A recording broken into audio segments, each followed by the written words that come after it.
Good morning, Namaste, Jai Hind. Welcome back. So, guys, as we started our discussion about constitutional design, under which we discussed that in Africa there was a presence of apartheid, means racial discrimination between people on the basis of their race, on the basis of their caste, on the basis of their color. Okay Africa में 3 types of sections थे. Major 2 जिसमें 3/4 part जो एक major section के द्वारा cover किया जाता, that was the black section. Along with that a small section was related with the ruling class, means the white Europeans.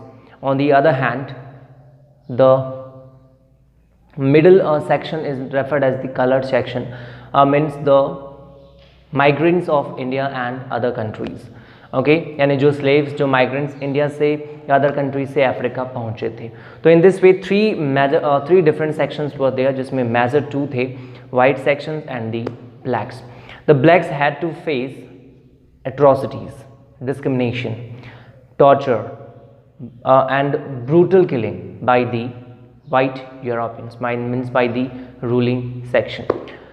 And this brutal killing, this behavior was opposed by the blacks, यानी इसको opposition शुरू होता है blacks के द्वारा 1950 के बाद, by the Indians, by the colored, by the blacks. और इन्होंने बनाया था एक ऑर्गेनाइजेशन जिसका नाम था अफ्रीकन नेशनल कांग्रेस. यानी जैसे इंडिया में INC था, 1885 में बनाया गया था, in the same manner ANC, African National Congress बना अफ्रीका में. And this party played a very important role in freedom struggle of Africa. Okay, after that finally a new constitution came in existence, means Africa में जो blacks हैं वो भी government का part बनते हैं, मतलब एक डेमोक्रेटिक गवर्नमेंट का एस्टैब्लिशमेंट अफ्रीका में होता है 1994 में. अब वो कैसे होता है, about that we are going to discuss here. Okay, so the point is towards a new constitution, towards a new constitution. So guys, as we have discussed that Nelson Mandela and other leaders were arrested. इन सब को arrest कर लिया गया था by the white army, by the white rulers. Okay, but protest and opposition against these activities were under process. The white section finally realized that now they won't be able, they would not be able to suppress the black section on the basis of their oppressive policies. यानी अब whites को realize हो गया कि वो अपनी oppressive policies के जरिए black section को rule नहीं कर सकते, अपने domination में नहीं रख सकते. So finally they decided to reveal all the discriminatory laws, यानी फाइनली रिपील कर दिया उन्होंने, चेंज कर दिया. Finally they repealed all discriminatory laws.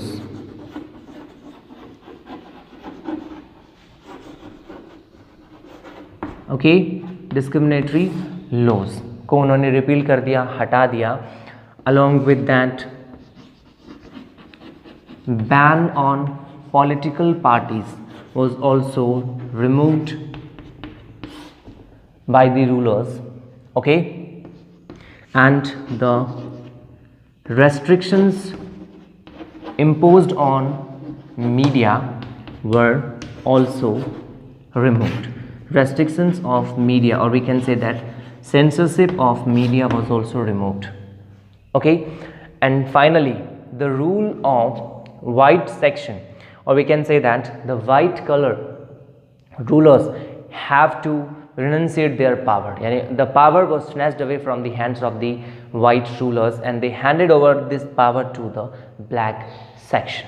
Okay, and finally Africa में एक नया सूर्योदय होता है, means we can say that a dawn of the freedom Africa में होता है। और ये कब होगा? 1994 में, जब 26 अप्रैल 1994 मिडनाइट में अफ्रीका का न्यू फ्लैग जो है वो एक्सेप्ट किया जाता है in the form of Republic of South Africa. As RSA के रूप में अफ्रीका का जन्म होता है on 26 April, means from the midnight of 26 April 1994। Is that clear? और Nelson Mandela was walked out from the prison after a long imprisonment of 28 years। यानी Africa में फ्रीडम फाइनली ब्लैक्स को मिलता है 28 ईयर्स की लॉन्ग स्ट्रगल के बाद, और रिपब्लिक ऑफ साउथ अफ्रीका के नाम से अफ्रीका की पहचान बनती है। The new flag of Republic of South Africa was unfurled, it was accepted. Is that clear? Okay. उसके बाद में finally the black leaders requested the fellow black citizens of Africa not to oppose the whites, means they requested them to forgive the whites for all the repressive activities, for all the torture that they did as while they were the rulers। Means जब वो rulers थे उन्होंने जो भी atrocities या जो भी oppressive activities perform की थी उन सब के लिए उनको माफ़ कर दिया जाए, उनसे कोई बदला नहीं लिया जाए। इसके लिए जो ब्लैक लीडर्स थे उन्होंने अपने फेलो ब्लैक सिटीजन से रिक्वेस्ट की थी। And finally the party which ruled with brutal killing and oppressive policies, and the party which led the freedom struggle come together to form a common constitution। यानी finally Africa का नया संविधान बना। And after a long discussion of 2 years finally they gave a constitution to the public of Republic of South Africa। यानी finally 2 years के discussion के बाद Africa का संविधान बनकर तैयार हुआ।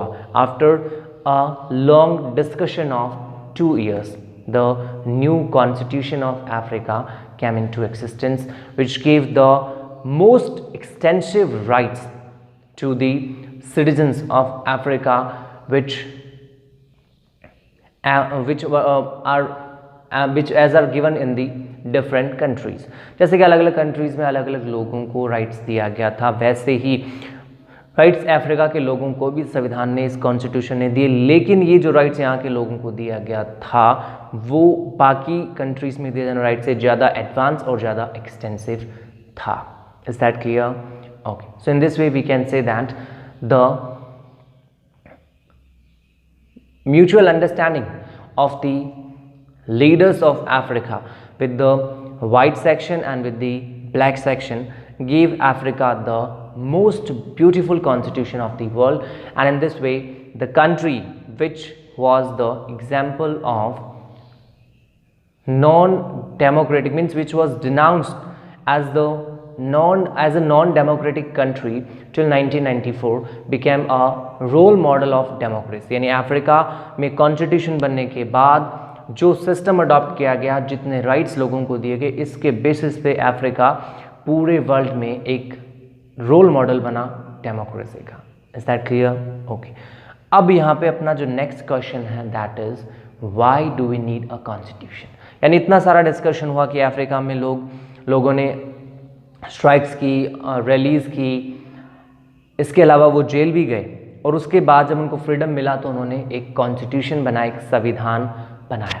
अब इस संविधान के लिए जो इतना स्ट्रगल उन्होंने किया था, एक्चुअल में हमें संविधान की जरूरत क्यों है? So the question is why do we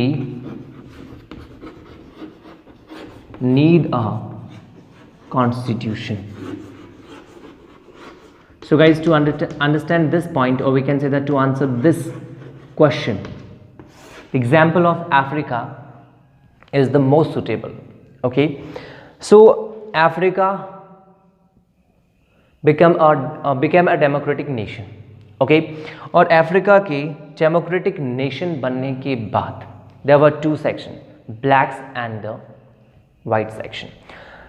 the black section wanted to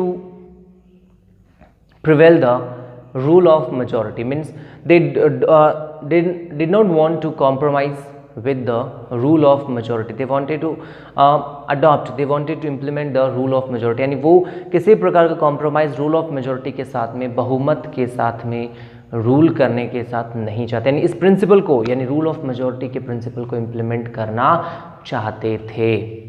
okay.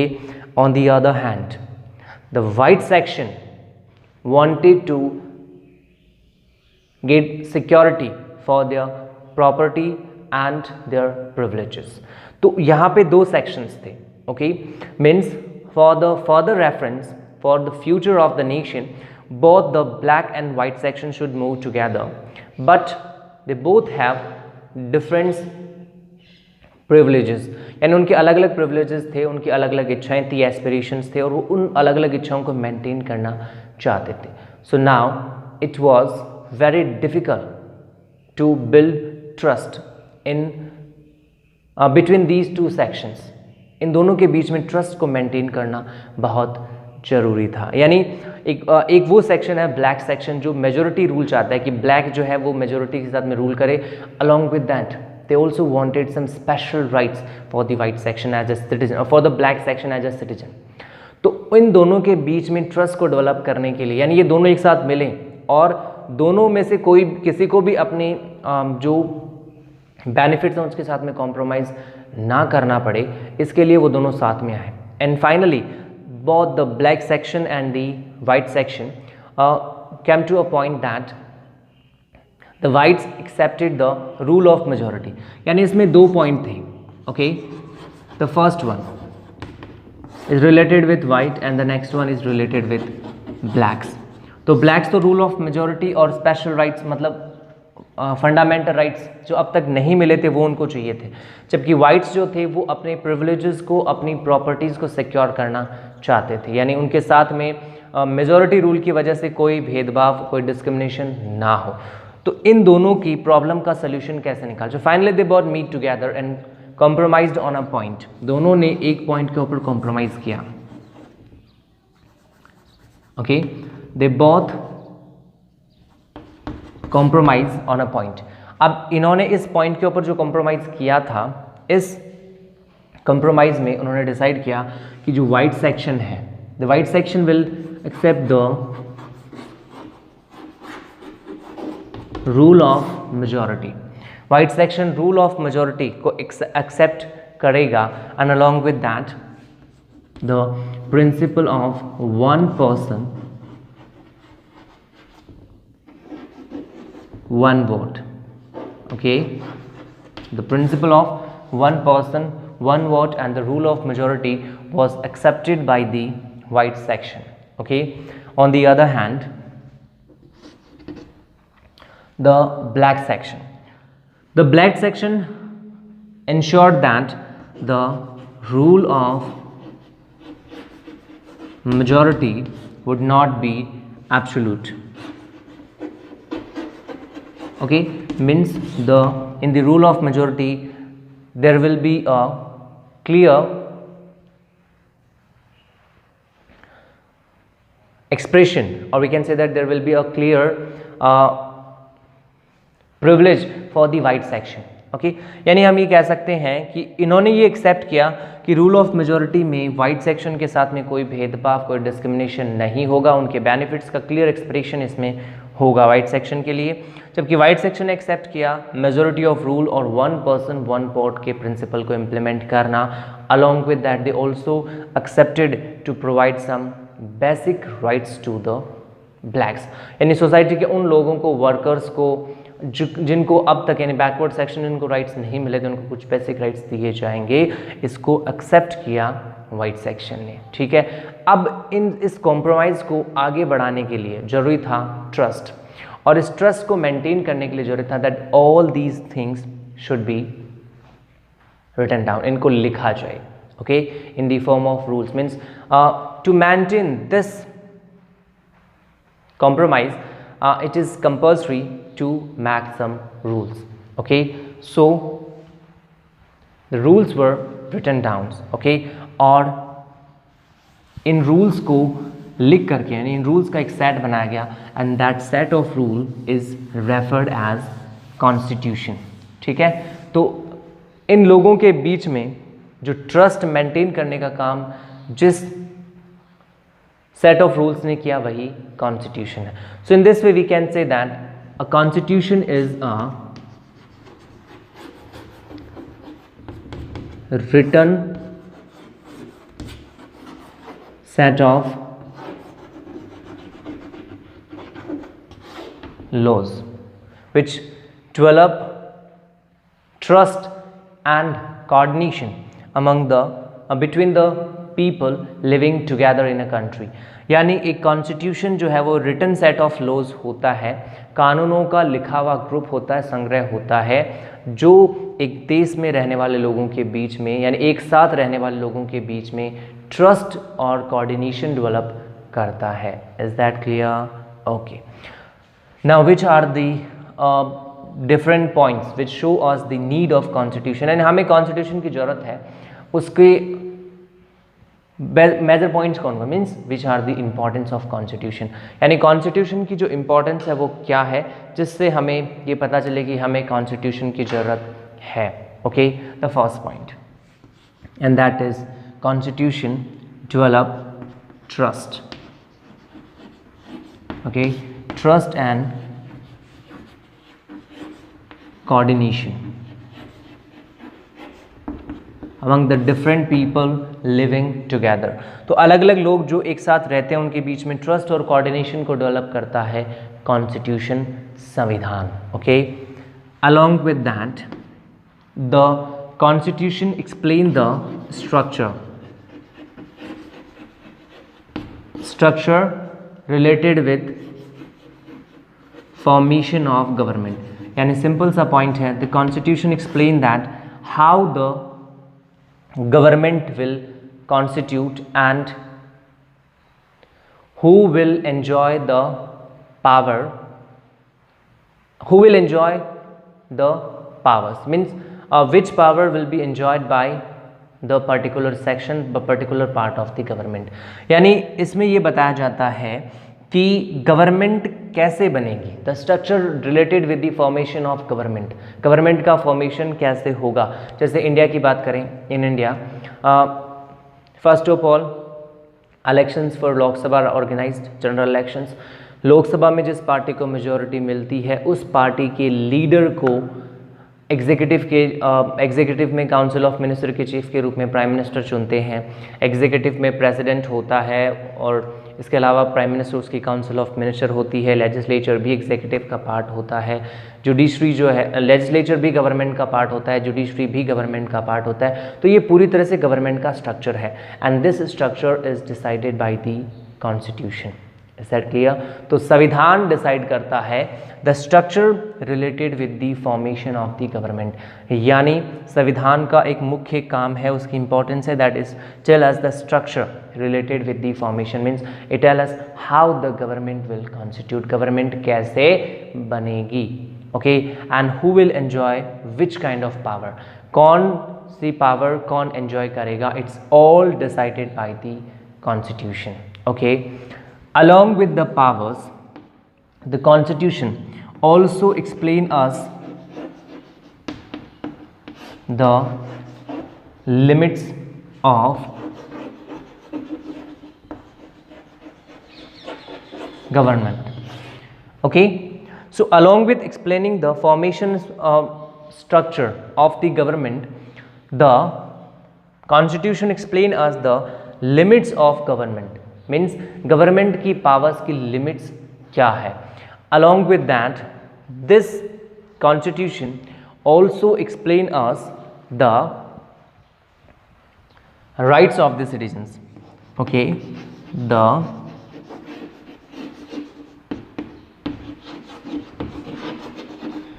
Rights of the citizens of a country और सिटीजन्स ऑफ अ एरिया और people of an area. Okay तो सिंपल सा पॉइंट है कि constitution की ज़रूरत हमें इसलिए है क्योंकि कॉन्स्टिट्यूशन हमें वो तरीका देता है, यानी हमें रिटर्न में गारंटी देता है ट्रस्ट और कोऑर्डिनेशन डेवलप करने के लिए between the different people living together at a place. इसके अलावा कॉन्स्टिट्यूशन हमें एक्सप्लेन करता है structure of formation of government, government कैसे बनेगी और गवर्नमेंट कौन कौन सी पावर्स को एंजॉय करेगा, कौन सा सेक्शन कौन सी पावर एंजॉय करेगा, it's all explained by the government. Along with that the constitution explain us the limits of government. Okay यानी ये कॉन्स्टिट्यूशन ही हमें बताएगा कि गवर्नमेंट की लिमिट्स क्या है, यानी गवर्नमेंट की पावर को कैसे कंट्रोल किया जाए। Okay in the same manner the rights of the citizens are also explained by the constitution, and along with all these kind of things the constitution also decide that the government should not be oppressive for the majority section, it should not be oppressive for the minority section and it should not be absolute for the majority section। यानी constitution ही decide करता है कि कोई भी देश की कोई भी कंट्री की जो गवर्नमेंट है वो मेजॉरिटी सेक्शन के लिए एब्सोल्यूट और माइनॉरिटी सेक्शन के लिए डिस्क्रिमिनेटरी नहीं होनी चाहिए, ऑपरेसिव नहीं होनी चाहिए। So guys in this way we can say that there are many countries means most of the countries in the world are having constitution, उसमें संविधान है। Okay so we cannot say that all the countries which are having constitution are democratic, यानी हर एक वो देश जिसमें संविधान है वो डेमोक्रेटिक हो ये जरूरी नहीं है। Even in dictatorship we find constitution, वहाँ भी रिटन सेट ऑफ लॉज होता है, but all the democratic countries have constitution. ये श्योर है कि जितनी भी डेमोक्रेटिक कंट्रीज हैं उन सब में संविधान होता है। Is that clear? So guys in this way we need a constitution, हमें एक संविधान की जरूरत है to build a proper administrative system, to run the government properly, to secure the rights of the citizens, and along with that to explain us the different things related with the betterment of the different sections of the society। यानी जैसे Africa में हुआ था कि social justice और equality of all man women and all the sections के ऊपर based एक गवर्नमेंट का एस्टेब्लिशमेंट हुआ था, वैसे सारे कंट्रीज़ में ऐसा एस्टेब्लिशमेंट करने के लिए हमें कॉन्स्टिट्यूशन की रिक्वायरमेंट होती है। So this is the answer of this question, why do we need a constitution? Is that clear? Okay, so guys about the remaining things will discussed in the next one, so stay tuned for the next. Stay at home, be safe. Thank you very much. Have a nice day. Jai Hind, Jai Bharat.